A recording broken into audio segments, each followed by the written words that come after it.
Selamat pagi teman-teman semua. Assalamualaikum warahmatullahi wabarakatuh. Salam sejahtera bagi kita semua. Terima kasih teman-teman sudah mampir ke channel ini, sudah klik video ini. Kita akan belajar bersama seputar lambung teman-teman ya. Gak apa-apa kita bikin video saat puasa, walaupun istilahnya membuat tenggorokan kering ya. Kita singkat-singkat saja. Oke teman-teman semua, saya akan menanggapi komen dari teman kita, Kak Nato Samsung, Kak Ahmad Nuhrodin. Teman-teman ini ya, harus benar-benar dipahami ya, keluhan seputar pencernaan itu pemulihannya tidak instan karena itu berhubungan dengan habit. Habit itu kebiasaan yang kita laksanakan setiap hari yang bisa membuat pencernaan kita menjadi membaik.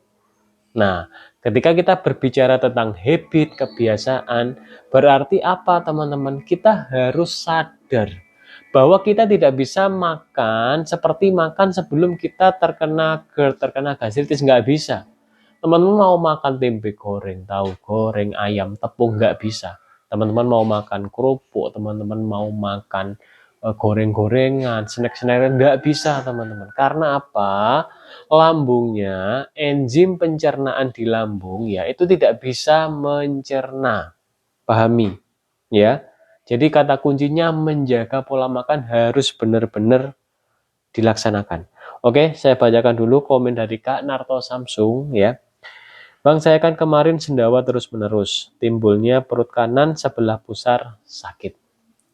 Kayak ditekan, kadang kayak nyelekit, tapi menetap di situ sakitnya yang biasanya pindah-pindah. Itu sekarang nggak pindah, menetap. Rasanya kayak mau muntah, tapi nggak keluar. Sampai rahang mulut sakit rasanya. Sendawanya pahit, asam, sampai mulut sariawan.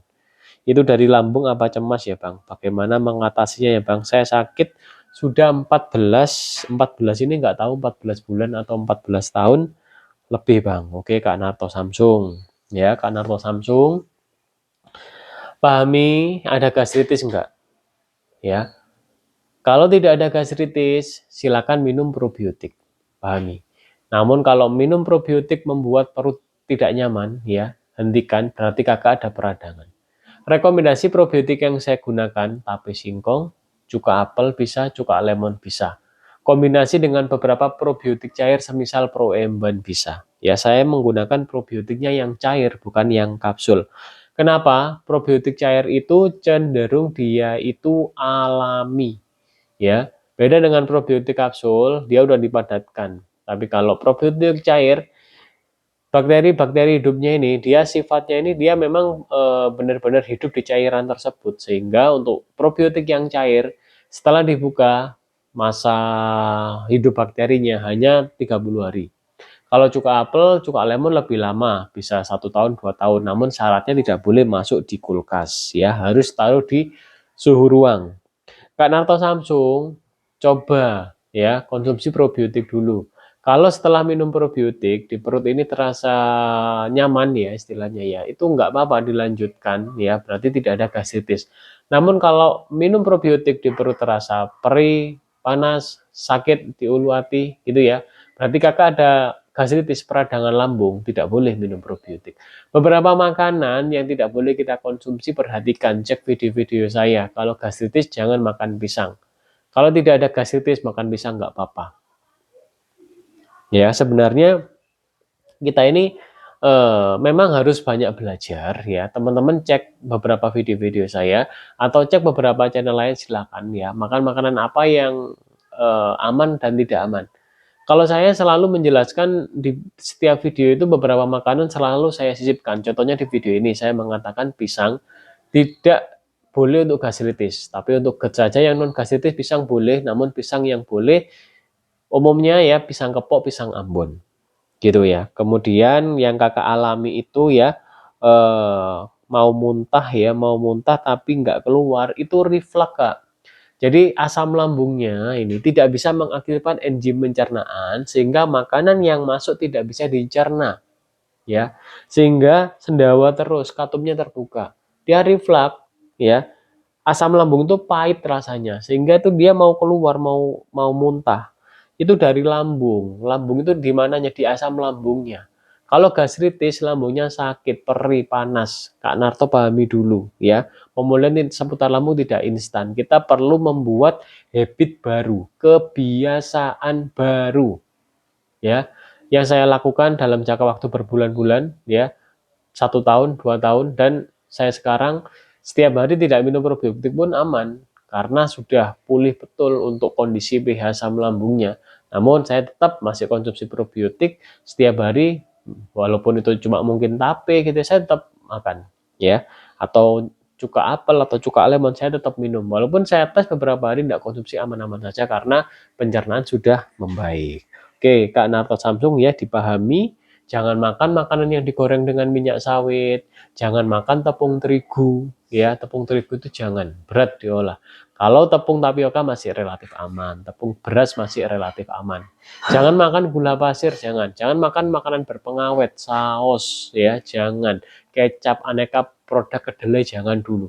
Banyak banget pantangannya karena pencernaannya sedang sensitif banget, ya, perlu dipahami. Banyak orang yang mengalami keluhan seputar lambung tahunan nggak sembuh-sembuh ya. Jadi silakan mampir ke channel saya, barangkali paparan yang saya berikan di video-video ini bisa bermanfaat ya teman-teman ya. Saya tidak memaksa, teman-teman mau mengikuti saya silakan, tidak silakan. Saya bikin channel ini khusus untuk berbagi pengalaman, tidak untuk tanding-tandingan, tidak untuk mengklaim bahwa saya paling benar, tidak.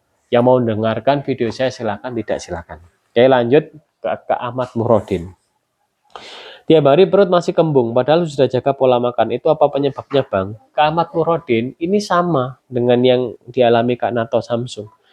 Menjaga pola makan, namun kalau kita tidak mengerti treatment untuk mengembalikan pH asam lambung, tidak akan membaik.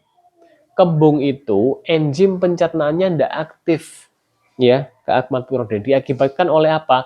pH asam lambungnya tidak ideal. Idealnya di 1 sampai 3, asam banget.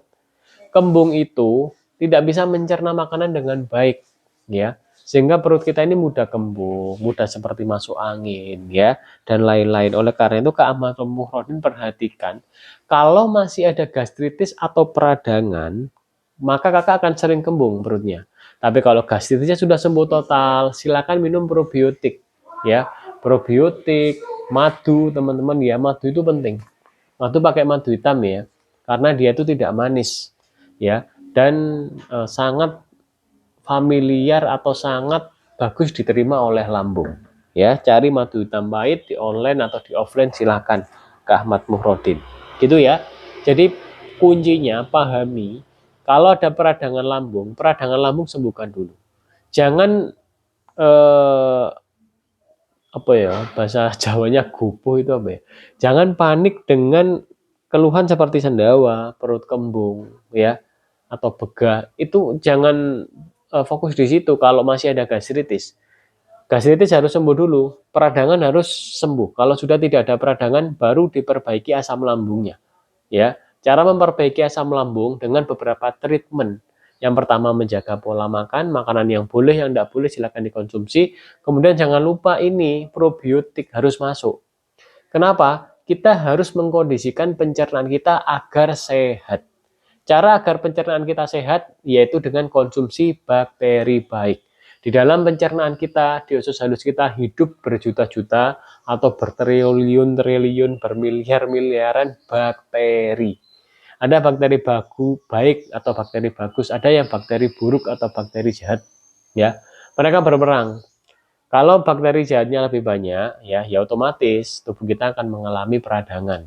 Kalau bakteri baiknya lebih banyak, dia menang, otomatis tubuh kita ini akan sehat-sehat saja, pencernaan akan membaik. Beberapa makanan yang membuat produksi dari bakteri buruk ini meningkat yaitu makanan ultra processed food.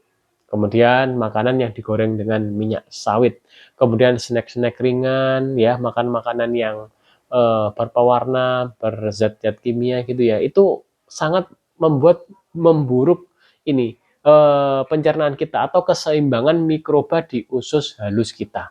Oleh karena itu, treatment yang saya gunakan, saya itu fokus untuk minum probiotik setiap hari untuk pemulihan dari kesehatan pencernaan. Silakan bisa di laksanakan Kak Ahmad Murodin dan Kak Narto Samsung, silahkan ya. Namun pahami kalau masih ada gastritis, biasanya kalau minum probiotik itu terasa perih atau panas atau sakit ya, karena memang sangat sensitif kepada makanan atau minuman asam, sehingga jangan dulu, fokus pemulihan gastritis. Cara pemulihan gastritis, kita gunakan zat-zat alami, madu hitam, kemudian teh binahong bisa, air lidah buaya bisa, kemudian pati Garut bisa, pati singkong bisa. Silakan teman-teman pilih yang mana. Cara konsumsinya yang baik itu sebelum makan, kita masukkan dulu air putih ya, kemudian kita masukkan air tapioka atau pati Garut ya, kemudian minum madu, baru kita boleh makan. Laksanakan treatment itu setiap hari sampai sembuh ya. Biasanya 2 minggu itu sudah sangat-sangat membaik. Namun lanjutkan ya sampai sembuh total, baru setelah sembuh total, pati Garut atau air tapioka di stop, enggak apa-apa. Kalau madu tetap ya, madu tetap aja kita konsumsi. Kalau tapioka kita konsumsi jarang-jarang masih oke lah ya teman-teman ya. Yang penting setiap hari rutin itu selama belum pulih ya. Tapioka itu dari singkong, jadi sangat aman dan bagus untuk pencernaan kita.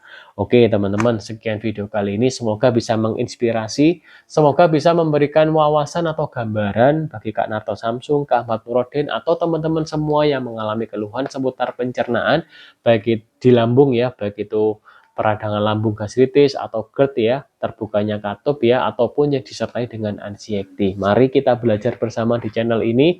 Silakan komen-komen, kita bertukar pendapat, kita bertukar pengalaman, barangkali beberapa video-video yang saya paparkan bisa memberikan inspirasi atau memberikan gambaran sehingga saya harus gini ya, sehingga teman-teman bisa pulih total seperti sedia kala. Oke teman-teman semua, sekian video kali ini, selamat menjalankan puasa bagi teman-teman yang sedang berpuasa, tetap semangat teman-teman ya.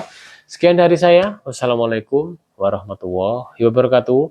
Salam sejahtera bagi kita semua, rayu rayu rayu.